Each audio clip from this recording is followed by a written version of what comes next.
All right, so just thinking a little bit about some of the words that we use inside of our businesses and how often we are fairly subconscious about what we're saying. So I learned this one years ago from a mentor of mine, Jack Daly.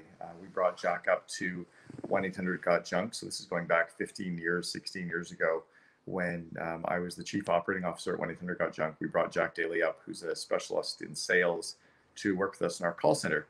And one of the 17 pages of notes that he took from his 3 hours of listening to our agents, that's a whole other story that I'll tell you in a second. But one of the notes from the 17 pages was that a lot of our agents, if not all of them, were saying no problem to customers.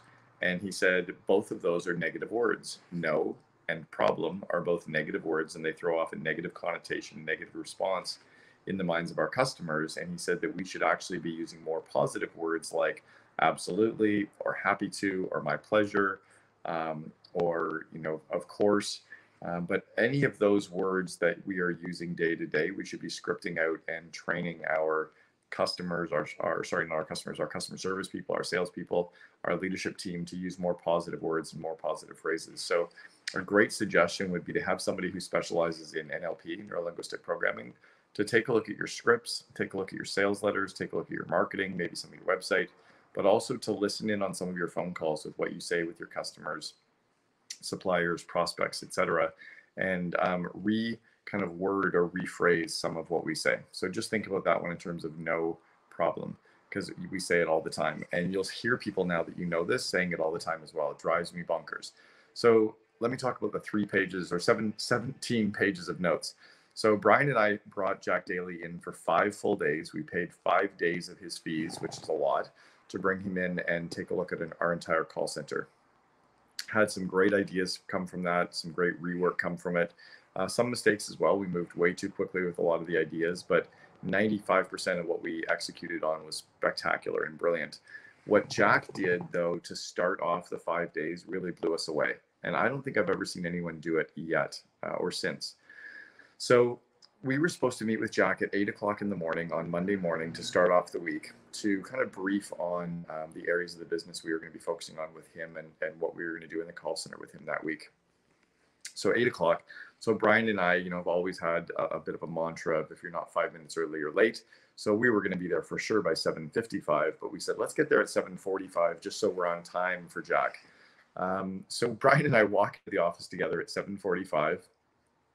And Jack Daly is standing at the front door, pissed off. He's red-faced, and he's got a yellow notepad, a large yellow notepad, with page after page after page of blue Sharpie, or he uses these blue fine liner pens, page after page after page of notes. And Jack's like, where have you guys been? We're like, we were told 8 a.m. Were we wrong? And he goes, I've been here since 5. We got work to do. I'm like, oh shit, all right. So we go walking into one of the meeting rooms with Jack, and he sits down with his 17 pages of notes. He goes, when was the last time you guys listened to a phone call that your call center agents make? And Brian and I were like, I don't know, like 3 years.